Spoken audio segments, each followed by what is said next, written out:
Hi, welcome back to my channel. ಇವತ್ತು ನಾನು ನಿಮಗೋಸ್ಕರ ಒಂದು ಒಳ್ಳೆ ಟಿಪ್ಸ್ ತೊಗೊಂಬಂದಿದ್ದೀನಿ. ಏನು ಅಂದರೆ ಕೆಮ್ಮು ಮತ್ತು ಕಫಕ್ಕೆ ಹೇಗೆ ಮನೆಯಲ್ಲೇ ಸಿಗುವಂಥ ವಸ್ತುಗಳನ್ನ ಉಪಯೋಗಿಸ್ಕೊಂಡು ಮನೆ ಮದ್ದನ್ನು ಮಾಡ್ಕೊಳ್ಳೋದು ಅಂತ.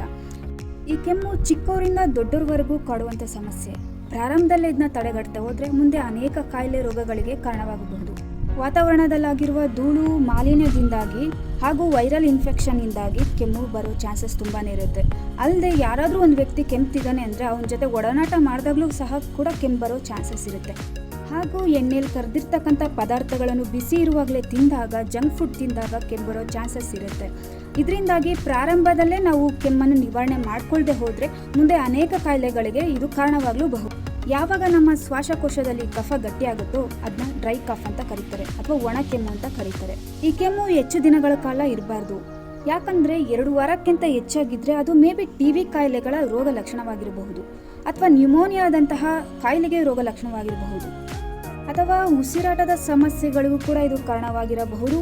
ಹೆಚ್ಚು ಕೆಮ್ಮೋದ್ರಿಂದ ಕಿಡ್ನಿಯ ಸಮಸ್ಯೆ ಕೂಡ ಆಗಬಹುದು. ಕೆಲವೊಮ್ಮೆ ಕಿಡ್ನಿ ನೋವು ಬರೋ ಚಾನ್ಸಸ್ ಕೂಡ ಇರುತ್ತೆ ಕೆಮ್ಮೋದ್ರಿಂದ. ಆದಷ್ಟು ಕೆಮಿಕಲ್ ಮೆಡಿಸನ್ನ ಅವಾಯ್ಡ್ ಮಾಡಿ ಮನೆಯಲ್ಲೇ ಇರುವಂಥ ವಸ್ತುಗಳನ್ನ ಉಪಯೋಗಿಸ್ಕೊಂಡು ಮನೆ ಮದ್ದನ್ನು ತಯಾರು ಮಾಡಿಕೊಂಡು ನಿಮ್ಮ ಕೆಮ್ಮನ್ನು ಬೇಗನೆ ವಾಸಿ ಮಾಡ್ಕೊಳ್ಬಹುದು. ಓಕೆ, ಕೆಮ್ಮಿಗೆ ಕಾರಣಗಳನ್ನ ತಿಳ್ಕೊಂಡ್ವಿ. ಹಾಗೆ ಮನೆಯಲ್ಲೇ ಮಾಡುವಂಥ ಮನೆಮದ್ದಿಂದ ಹೇಗೆ ಪರಿಹಾರ ಕಂಡುಕೊಳ್ಳೋದು ಅಂತ ನೋಡೋಣ ಒಂದೊಂದಾಗೆ. ಫಸ್ಟು ತುಂಬ ಬಿಸಿ ನೀರು ಕುಡಿಯೋದ್ರಿಂದ, ಪ್ರತಿದಿನ ಬಿಸಿನೀರು ಕುಡಿಯೋದು ಒಳ್ಳೆಯದು. ನಾವು ಪ್ರತಿದಿನ ಆಗಾಗ ಬಿಸಿನೀರು ಕುಡಿಯೋದ್ರಿಂದ ನಮ್ಮ ದೇಹಕ್ಕೆ ಕೂಡ ತುಂಬ ಒಳ್ಳೆಯದು. ಹಾಗೆ ಕೆಮ್ಮನ್ನು ಕೂಡ ಕಂಟ್ರೋಲ್ ಮಾಡುತ್ತೆ. ಹೇಗೆ ಅಂದರೆ ಬಿಸಿನೀರು ಕುಡಿಯೋದ್ರಿಂದ ಕಫ ಕರಗ್ತಾ ಹೋಗುತ್ತೆ. ಅರಿಶಿಣದ ಹಾಲು ಕುಡಿಯೋದ್ರಿಂದ ಕೆಮ್ಮು ಬೇಗನೆ ಕಮ್ಮಿ ಆಗುತ್ತೆ. ಜೊತೆಗೆ ಲವಂಗ ಮತ್ತು ತುಳಸಿ ಎಲೆ ತಿನ್ನೋದ್ರಿಂದ ಕೂಡ ಕೆಮ್ಮು ಕಮ್ಮಿ ಆಗುತ್ತೆ. ಇನ್ನೊಂದು ಈರುಳ್ಳಿ ರಸದ ಜೊತೆಗೆ ಸ್ವಲ್ಪ ಜೇನುತುಪ್ಪ ಮಿಕ್ಸ್ ಮಾಡ್ಕೊಂಡು ತಿಂದರೂ ಕೂಡ ಕೆಮ್ಮು ಕಮ್ಮಿ ಆಗುತ್ತೆ. ಆಗಾಗ ಕಲ್ಲು ಸಕ್ಕರೆ ತಿಂತಾಯಿದ್ರೂ ಕೂಡ ಕೆಮ್ಮು ಕಮ್ಮಿ ಆಗುತ್ತೆ. ಬೆಳಗ್ಗೆ ಎದ್ದಾಗ ಖಾಲಿ ಹೊಟ್ಟೆಲೇ ಒಂದು ಸ್ವಲ್ಪ ತುಳಸಿ ಎಲೆ, ಮೆಣಸು ಮತ್ತು ಬೆಳ್ಳುಳ್ಳಿ, ಉಪ್ಪನ್ನು ಅಗ್ದು ನುಂಗೋದ್ರಿಂದ ಕೂಡ ಕೆಮ್ಮು ಬೇಗನೆ ಕಮ್ಮಿ ಆಗುತ್ತೆ.